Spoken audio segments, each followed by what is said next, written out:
Hi, this is Justin again, Dr. Bricks on the forums. I thought I would share with you how to replace the feathering shaft.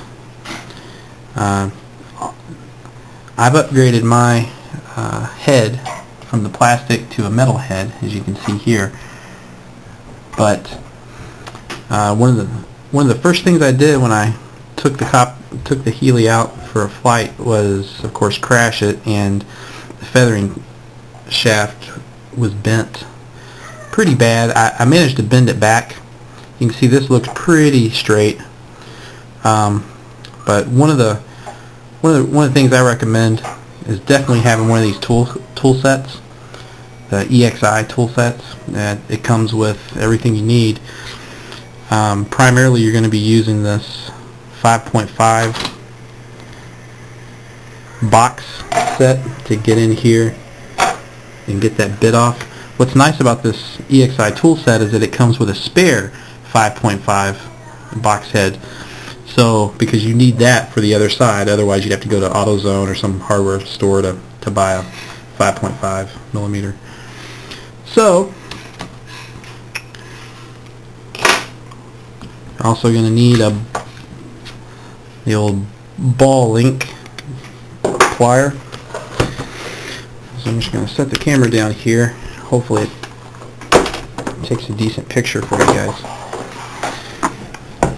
I know it has been covered before how to do this, but I feel it's helpful for me to learn by doing and showing as well. So we start out with this is the default stock plastic headset. It has a little nut down inside of there, you can see. And from watching Mark's video on YouTube, you want to be careful when you take these pieces out, because it has a lot of little bearings inside that can fall out, and a lot of different washers. So I guess the first thing I'm going to do is I'm going to pop this ball link off here, so that when the time comes we can remove that easily. Pop that off on both sides here. And I've only done this one other time. Basically, when I first broke it, it was bent real bad. It was like this side was straight and this side was like bent down like this. I just took some pliers and bent it back. But reading on the forums, they say you shouldn't fly with bent ones, even though if you bend them back, because it's not going to be perfect and it can cause a lot of vibration. So we just loosen this up, and you want to kind of pay attention to which side is going to come off. This looks like this side is going to come off. Yeah, so as I've loosened this up, you can see the nut is dropping off there. So you want to keep this side in, the ratchet here pressed in, so that you hold all the bearings and washers and everything. Kind of hold this as well, just let that little hex nut fall out, catch it, store it away to a safe spot. And then, if you notice inside, you can't really see it on the video probably. There you go. There's a washer here. There's a plastic washer. Sorry, my dog was snoring. So, you pull this apart. It's actually a series of bearings and washers inside of here, as you can see here. Just make sure the bearing is facing the washer. Set that down in a safe spot, and then when you pull this piece off, there'll be a washer or a bearing right there, and it just goes all the way through. So that should stay in place. The only other thing, there's some extremely small washers and bearings here. You have to pay attention to that. So all I'm going to do, I took the driver out, I'm just going to push. I'm pulling this side off. you can see here, there's two small washers. I'm going to try to keep attention to those. There's two small washers here too. They're probably going to fall off. So we pull through there, and you can tell these little guys. I mean, these are like super small.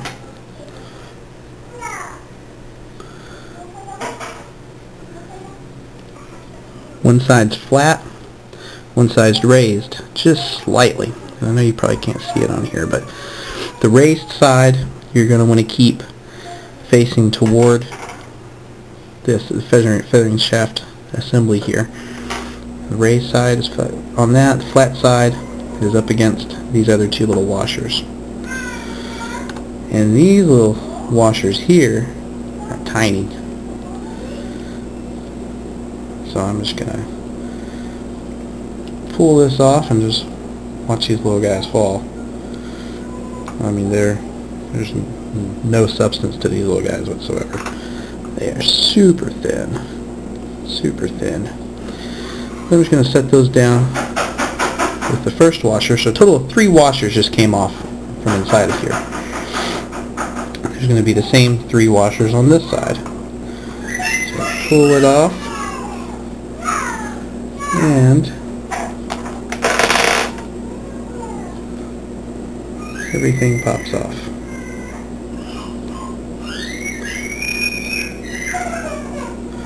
Sounds like my kids are having fun downstairs. Alright, so I'm just going to show you how it looks when they're on here, when they're on the feathering shaft. You can see there's 3, if you can see it. There's the 2 tiny ones, 1, 2, and the thicker one with the raised edges on the inside, touching the actual bearing. So we slide. Just keep all 3 together, slide them off, set them down, and then we still have this nut to deal with. So what's nice about these link pliers is you can see there's a groove. It has grooves built in, and I assume they're built in to just grab on to these bars and hold on, and it works perfectly.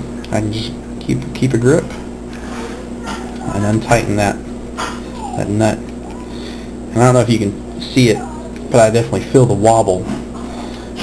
So good thing to replace this feathering shaft. I can feel it wobbling as I'm unscrewing it here. So take the nut off, put it down, and I'm just going to lift this straight up, and it keeps all the washers intact. Just keep it straight up and down like this. All the washers are inside there. You don't have to worry about them. Set that down.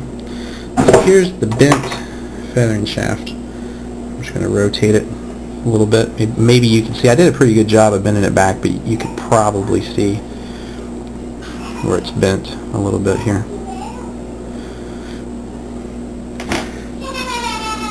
So I'm going to take the new feathering shaft